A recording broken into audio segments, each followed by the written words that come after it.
and how can it be reframed for communal benefit? Those are the sorts of areas we're going to be diving into in this next panel. It is absolutely power-packed. So let's introduce our next group of speakers. Here they are.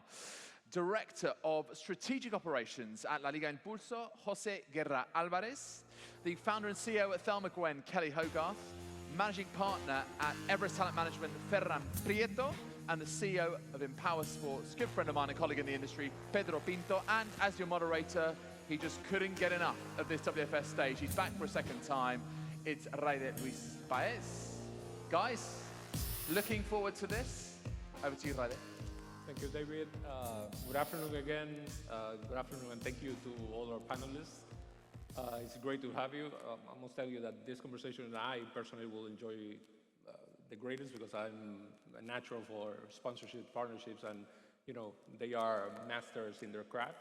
And actually, as I'm alluding to what David was mentioning, we always think if it is science, if it is art craft, but at the bottom of it is how you balance objectives, right? For the property and for the brand.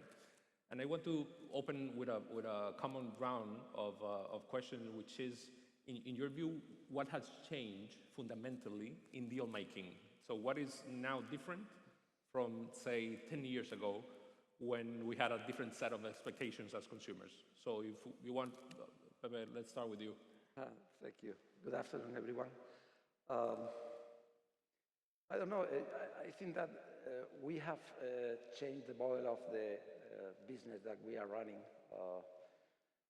We were, 10 years ago, we were thinking in a sport business, more in a football business. And now we are working, we are running, we are thinking in a entertainment business. I think that this is basic to understand the changes of these last 10 years. Because at the end, we have facing different competitors. We are facing a lot of companies that are improving or are changing the world. We are competing with Netflix, Amazon, many companies that are looking for the time of the people. And I think that this change is basic for understand all these years in the sport and entertainment business. And I think that we have to talk about that because for us, this change has made that our perspective of the future have changed in an impressive way. We are now, last year, we make an agreement with CVC for LaLiga Impulso, the Boost LaLiga. At the end, they are funds that are looking for growing in the industry. I think that this growth comes from this change of the objective of the sport properties. Actually, to throw an added element, because actually guys are very well specialists in understanding how the marketability of a person actually works in the marketplace. So if we are now in the entertainment era of sports, that means that athletes are entertainers. But at the same time, and especially in recent years, they are also thought leaders. So there's I would say, a dual responsibility in terms of what do you do in terms of the business side of it and what do you do in terms of the community side of it. So Kelly, let me hear what do you think about that balance in terms of profit versus purpose. Yeah, sure. I mean, I don't think either of them are non-exclusive to one another. But I think, just building upon what Jose said, it was a very football-specific answer. I think if you actually flip that on its head and look at it from a brand perspective, I think we're living in a world where we, as consumers, have a greater social conscience than we ever did before. I think global pandemics have probably contributed to it in somewhere. And I think it's given brands an opportunity to really redefine what their values are beyond a physical product. And I think the most effective means to sort of really redefine your foundation as a brand and your values is to use talent as a vehicle to do that. They're able to effectively communicate, but they're also possessing really highly engaged audiences on their social channels, for instance. And I think if you can really sort of dig deep into authentically what a personal brand stands for and how it's positioned, there's a real opportunity for brands to buy into that. And obviously it takes an investment in time. I know we'll talk about sort of transactional versus non-transactional partnerships and what that means, but there is this whole new sphere of an ability for brands to stand for something, and I think if they can buy into and build a foundation of a legacy with a talent, it also comes with a greater commitment and a greater investment into the talent. You're looking at, you know, an 18-month contract which leads and becomes a 3 to 4 year project, you know? So actually there is a much more sustainable financial gain from building it from the bottom upwards with a foundation of purpose. But yeah, and again, we'll talk about it, but it really comes down to the talent and what their objectives are. I mean, we're talking in a capacity of football. There are footballers who are quite content playing football. There are, you know, players who want to just make a little bit of money whilst they're playing, and that's where we sort of move into more transactional partnerships. And there are others that want to be viewed as a man, and as opposed to just a player, and how that changes the dynamic of a partnership in that these brands are investing into the man, which isn't dependent on a football result, that isn't dependent on your career on a football pitch. It's much further beyond from that, which gives you ability to build upon legacy ambitions and community impact, and actually outside of them progressing that work, how they start to support financing that. When you come out of the game of football and you're not earning as much money as you were, you've got these sustainable sort of incomes that are helping you continue to have the impact that you had when you were playing. But it obviously comes from leveraging the impact that you have whilst you are at the top of your profession. So. Then you spoke too long. I know. They shut me off. Jeez, sorry. So, but actually, there needs to be a strategy, you know, around it, because on the one side you have, you know, the man, the athlete. Between is the soul of the person in terms of, you know, what he believes in and what he can commit. And I'll flip the script later on, thinking about properties, because I think I have an interesting take on that. But Ferrán, you've worked with potentially the greatest Spanish sportsman in history. That's a fact. What is the most important thing when designing what he should do, both in terms of his own business interests and commercial interests with third parties? Just to clarify, you're talking about Pau Gasol, right? If anyone didn't know, I mean, the greatest Spanish. So I think the first thing we look at is it has to be authentic, right? So what Kelly talked about like, you know, there's the athlete, there's the man. We think about it in terms of identity when they're not wearing the jersey, right? So what does he care about? You know, what news does he read when he's not watching sports? What causes does he follow? Where does he spend his time when he's not training? So we want to make sure that we do things that are authentic to him, that he's passionate about. Then we also look at what makes him different, what makes him special. Pau is a phenomenal speaker. He's a very thoughtful person. He's able to connect one-on-one really well with people. And because he's lived through many teams and ups and downs and victories and injuries and titles and then defeats and stuff like that, he's a phenomenal motivational speaker who understands the value of team. And when we go and talk to companies, a lot of the time what we structure is an opportunity in which the relationship with Pau is not based on how many followers he has on social media, how many posts he's gonna you know, put up, but can you actually help us from a culture perspective? Okay, I'll stop. So we did a deal with Iberia, for example, which I thought was really good, right? So we've been doing stuff with Iberia for a long time. They've been partners with the Spanish Federation for a long time. But we did a deal with Pau for their 90th anniversary, right? So they're an old company, very traditional company in Spain. And And they wanted to convey this message of, we need to change and we need to earn our business every day, right? So we collectively, with our agency, came up with a tagline, every day is day one, right? And the way we showed it is, Pau needs to go out and play and perform every single day. It doesn't matter, he's won titles, he's won rings, he's been an all-star. If he comes out to the court today and doesn't perform, people are gonna boo him. So he needs to come out and perform. So we basically merged the two realities, what Pau needs to do and then what the company needs to do, to show people like this, there are a lot of parallels here.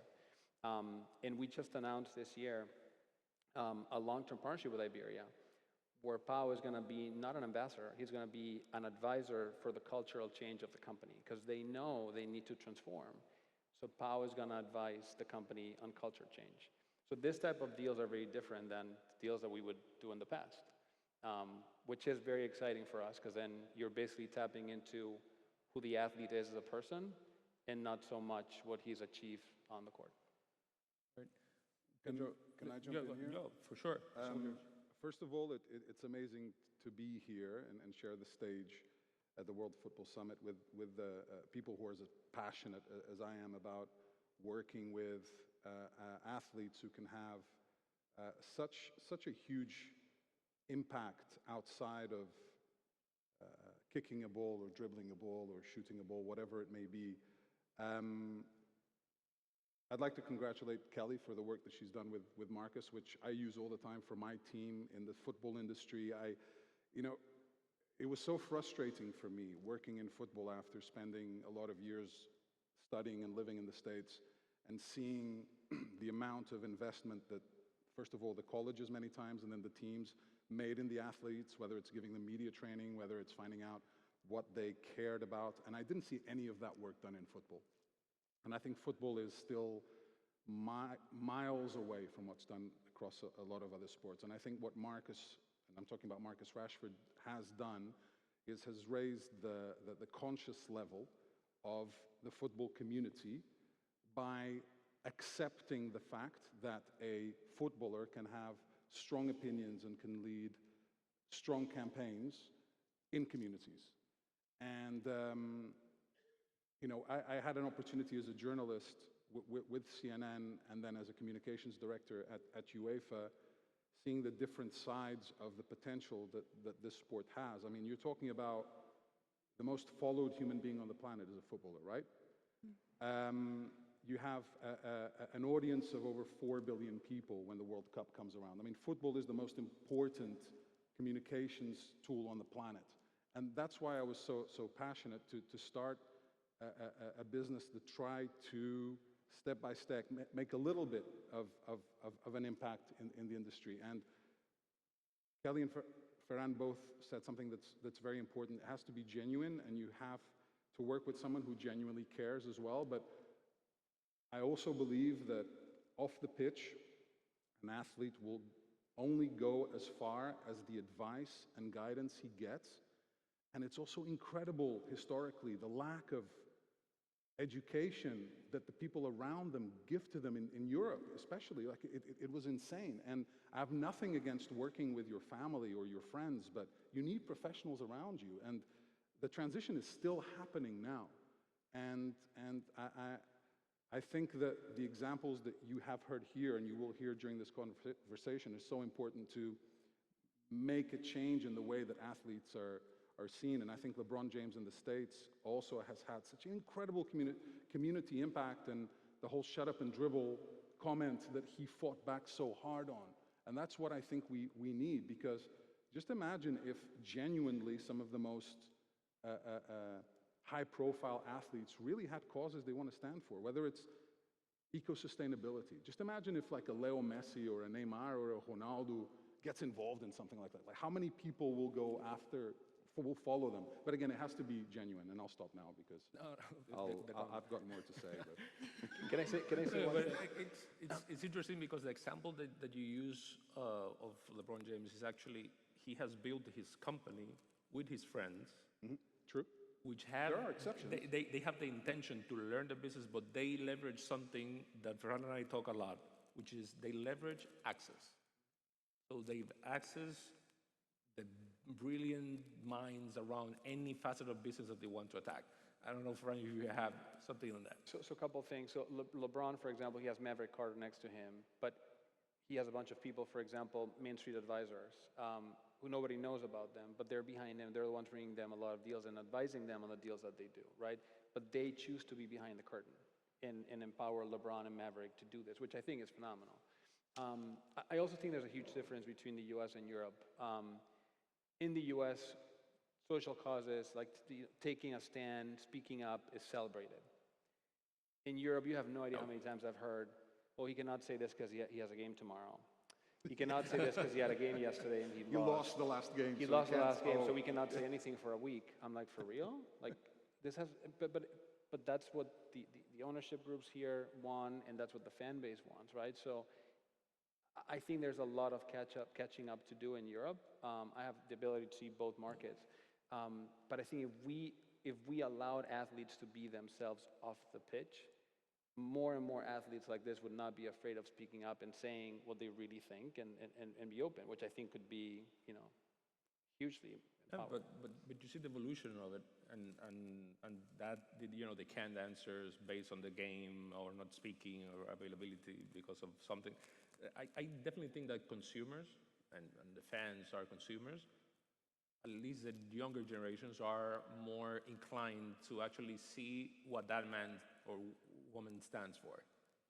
Because if I follow them, I need to know that their values are aligned with mine. So my question is actually, and going to the institutional side of it, is actually, you know, it's somewhat easy to define what is the soul of a person in terms of, you know, where he stands for. But how you transmit that to an organization that, in the case of LaLiga, you are the soul of Spanish football. You have the infrastructure to actually make that happen. So how do you draw the line in terms of how you balance that? I think that at the end you have to see which is the people to which you are selling your products. We are part of the community, and the community is part of us. I think that in our institution, in our teams, the companies that have a football team are also created by people that work and live in that community. So I think that this balance of to be care or to be worried about these other things outside the pitch is something that we have to have like a motto in our institution, in our business, because at the end, this is what the people want, and we need to take care about the things that they are care about. So for us, is something that we are working also always with. Which is the worries of the people to answer to these worries. And our product is evolving, taking care about that. Switching to kind of the means of communication, you know, nowadays, I mean, 15 years ago, we didn't know what social media was. Now, I believe that all the press officers of all clubs, that's the only thing they worry about when a game is over, to see, you know, what their players might say or whatnot. In your own experience, authenticity comes with a price, right? So you need to be somewhat unfiltered.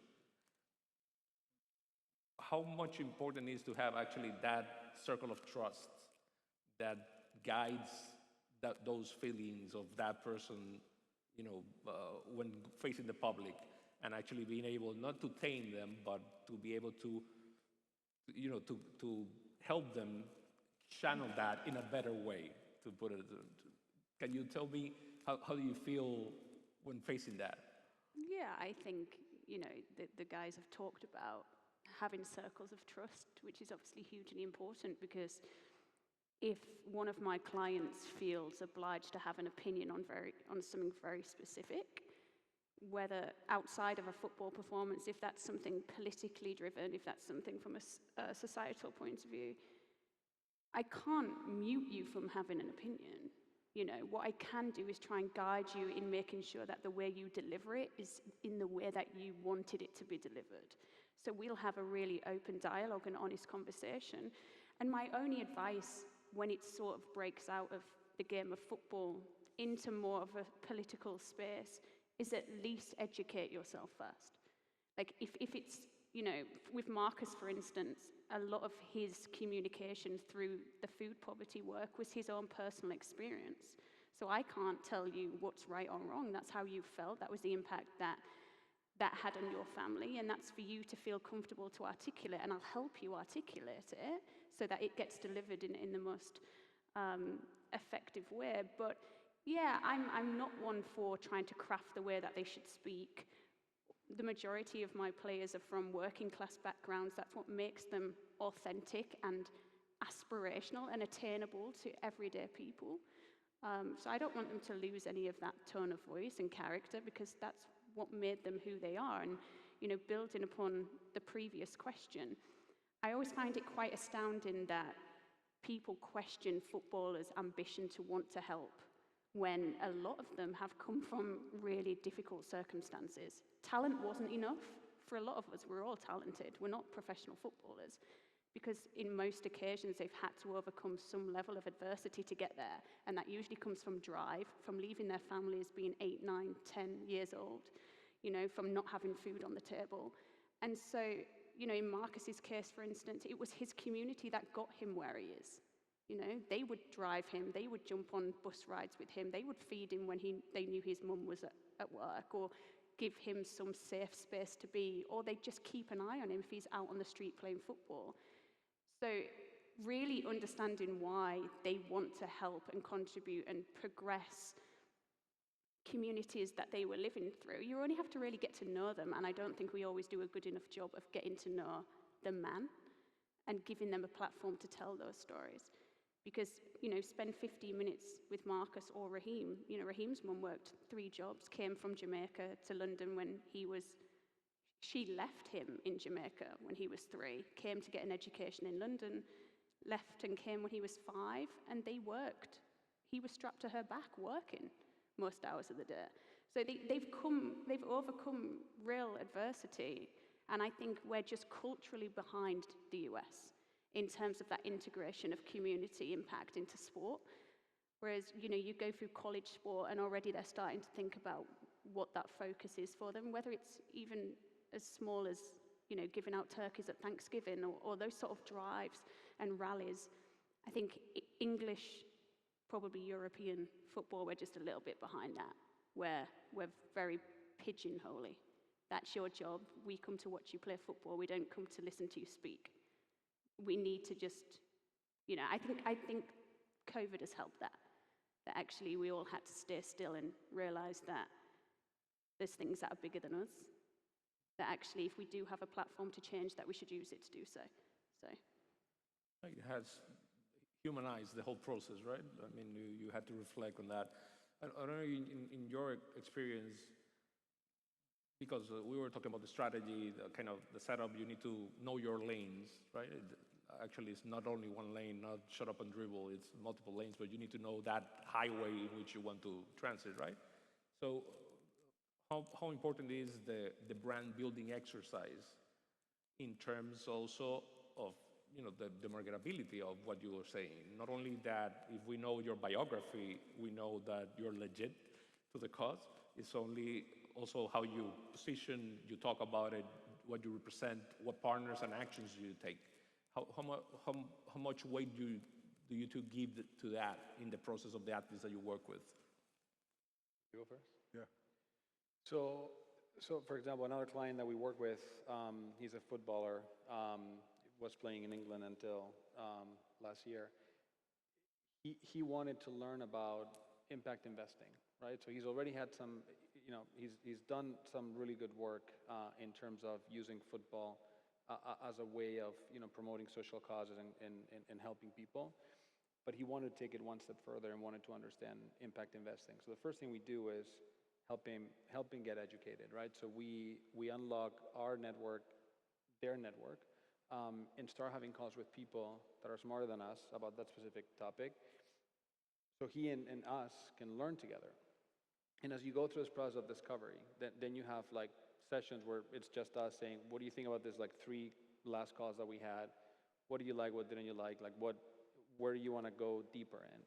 So you start building this knowledge base that then informs that authenticity, saying, okay, this is what I want to do, right? And before you do anything where you're asking anybody for money, you're going to have to do something yourself, right? Either you're donating or you're investing or doing something, you're participating in an event or something. So that's how you start building credibility. You know, we've talked about how long it took Marcus to be positioned the way he is.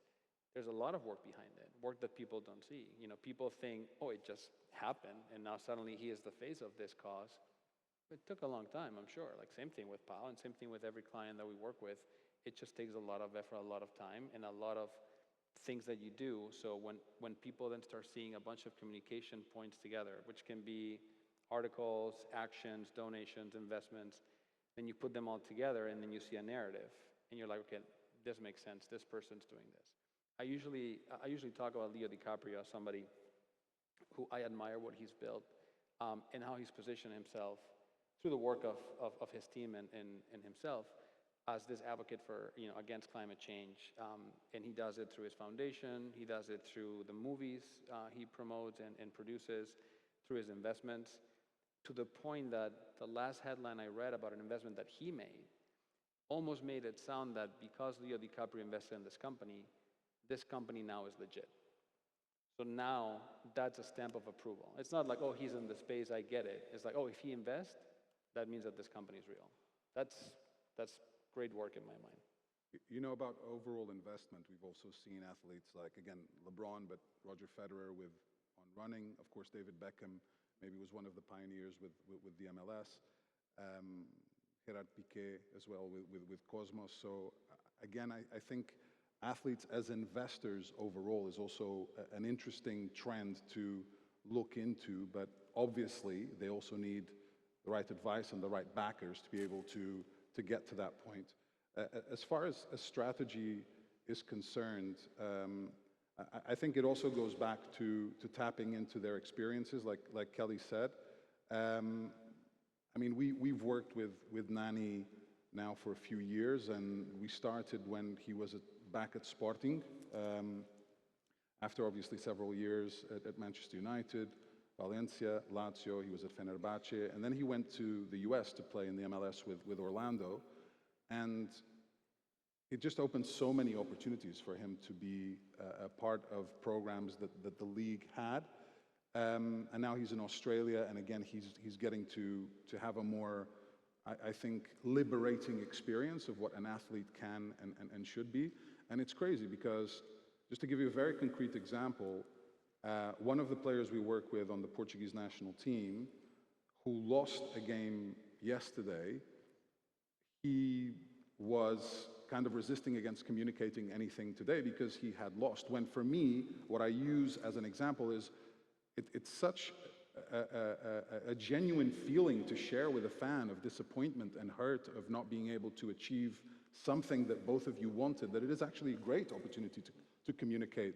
But all of this, again, needs to be built with trust and have an opportunity for them to see their own potential of what they can be and do off the pitch or off the court, because it is there, and sometimes they've never had anyone who allows them to see it, right? So if you can help with that process and allow them to shine once they get there, for me, that's the most rewarding part of it.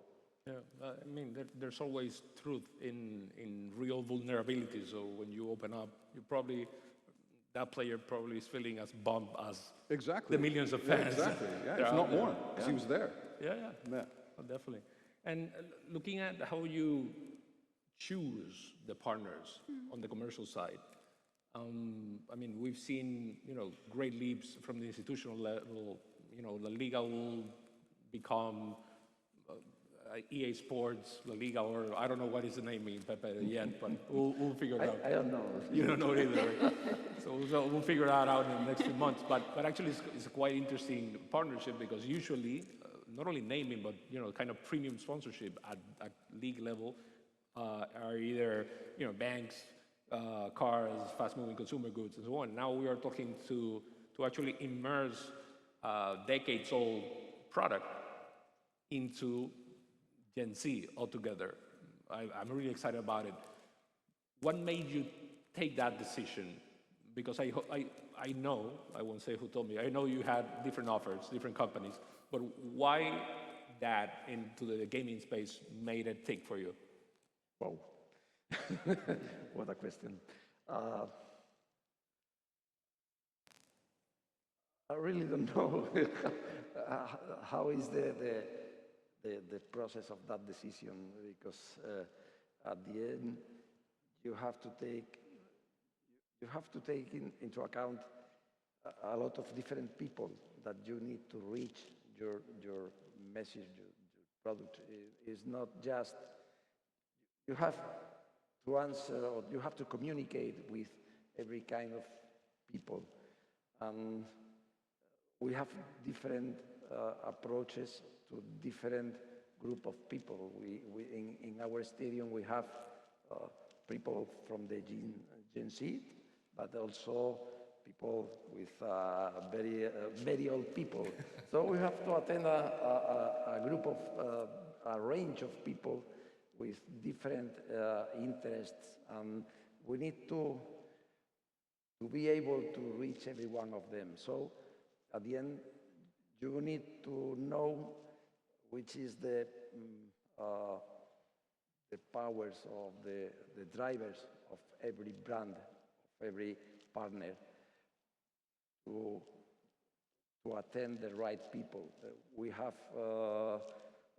products for the Gen Z, but we need to attend, or we need different approaches with the different assets. At the end, there is not an answer, just one answer. We need to analyze every kind of partnership and every kind of product to attend the needs of the people that are going to buy that product. So it's very difficult to answer that question. But I really like your answer because there's a bidirectional aspect, which is let's say the brand equity sharing. So you as a property lend some of your legitimacy as potentially the best football league in the world to a brand. Likewise, you get kind of a legit door into a new generation, right?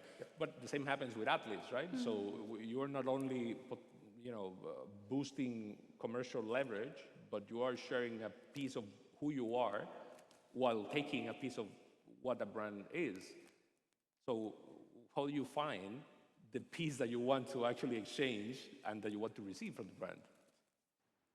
Shall I go? Okay. Well, I think the strategic brand build process is pivotal to this, because if we've set a foundation of your positioning and your values and that's been articulated and delivered publicly the right way, then you're going to start to see where the alignment of values are. And especially in football, you guys will all know, you sometimes have very limited categories that you can partner in because of image right ownership. So it's about actually likeness and image not quite being enough if we're going down the non-transactional route. And instead, my priorities for my clients are, does this offer you consistent income beyond football, number one? Two, does this give you feasible options beyond football in terms of various business, like career options? And can you learn through this partnership? Maybe you may find something that you're really interested in and want to explore that further. But I think when you're really trying to identify who the right partners are, the importance of the investment into the man as opposed to the player is important. The conflict with the football schedule is hugely important in terms of what those commitments are, like contractually. Income, as I said, beyond. the ability to progress or invest into community ambition and legacy ambition? Does it open up a market that we're not currently talking to? Are we talking to an audience through their platform that we're not currently talking to? And I think we did a really good job with Marcus's Burberry delivery in that actually his announcement as a Burberry ambassador was driven through a philanthropic project, and it went right down to the grassroots of who he was. And really that came from approaching Burberry at a time when Marcus personified modern Britain. He was a young black man that stood for something beyond himself and wanted to help others. And Burberry, being the biggest British brand in the world, their founder, my background's fashion, so I knew this, but the founder, Thomas Burberry, actually used to distribute food packages to his community years ago. So there was already a strong foundation of narrative that we could build upon. And I think our sort of delivery and execution of those partnerships has been so strong because I actually consult on the other side too. So I obviously represent Marcus, we negotiate these deals, but then I consult for Burberry and we deliver and build the creative internally, and I work with them on marketing strategy and the social impact strategy to make sure that at any given physical touch point, Marcus's brand isn't compromised, that actually all that he stands for and all of his values are consistently met, and all we do is progress the work and the ambition that he has so he can go out and play football because we've got these entities that are carrying and progressing that work for him. I'd just like to add, and I don't know what you two think about this as well, where if you're dealing with elite players, they are not going to get rich out of an endorsement deal that they sign or not, or with a partnership that they have or not, especially if it's with a digital partnership, even if the brand is big. I think what's key is elevating their positioning to a way where they add value to the brand they have off the pitch. So that throughout the years that they are in the spotlight on the pitch, they can slowly become more attractive to broadcasters, brands that may want to sponsor them, NGOs that may want to work with them. And there are a lot of great examples out there. I mean, one of my favorite athletes of all time is Roger Federer because of the way he carried himself on the court, but I learned so much when I had a chance to interview him and be with him off the court, because throughout his career, he really, and his team, had the perfect positioning for him, where he was just signing deals with brands that were at the same level and the same positioning as he was on the court. And I think David Beckham was perhaps, in the football industry, I mean, the work they did with him, and it helped that he was good looking, but there are a lot of good looking athletes, male and female, out there, and nobody worked strategically, especially at that time, like his team did, to make him who he was. Because especially at the time when you would talk about the top 3 players on the planet, or top 5 players, he wasn't there, yet he was the most attractive Can player. I offer a curveball? Sorry? Can I offer a curveball? Do you think it helped and add value that he married a Spice Girl? Who at this point had already broken America. Yeah. So she was a very strong commercial entity for him. Yeah. So that's the short answer. It really did help. And the fact that she was much more than a Spice Girl too, right? And the fact that then she built her own empire, of course, all of that helps. But he was one of the first footballers that I saw work in a strategic way to slowly build that path that would allow them at the end of their career to reap rewards. Absolutely. Actually, it comes to mind, is there any small deal in reality, or how will you measure the quality of a deal? From my perspective, I mean, every deal has to contribute something, right? Like, we don't do any transactional deals with any client.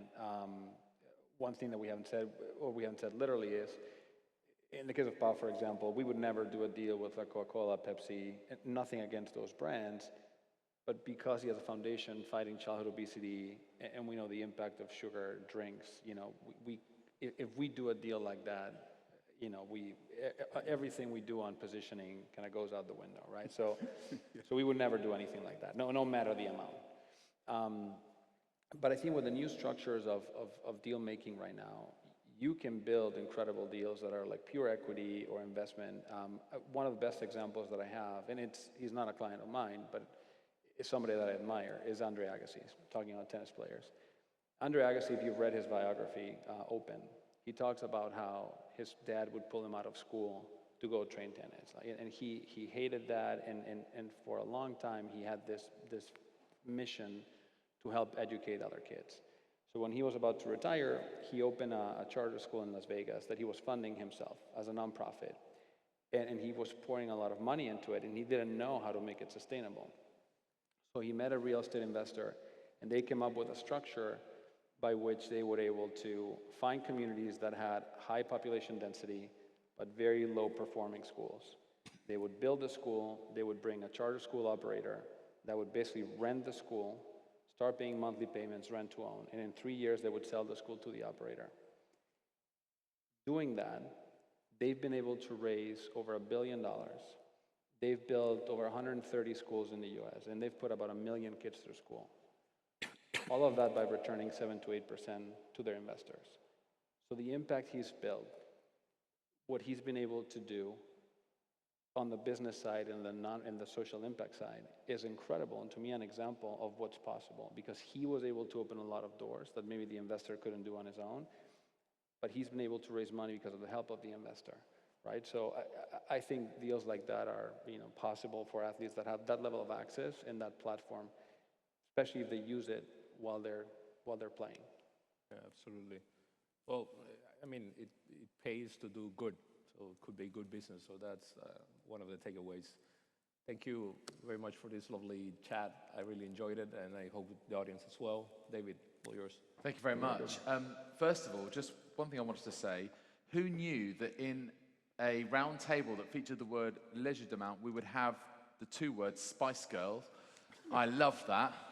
But also, and like Pedro said as well, I'm a massive fan of what you've done with Marcus, and talking about my area of sustainability, which is more sort of environmental. We're constantly looking for the Rashford of climate. We're wondering who it's going to be, because it's such an example that so many people quote. It's almost as quoted now as Nelson Mandela saying sport can change the world. So it just goes to show what you've achieved. Thank you all for your contributions. Pedro, get onto Neymar, get onto Messi, get onto Ronaldo. You've got the contacts.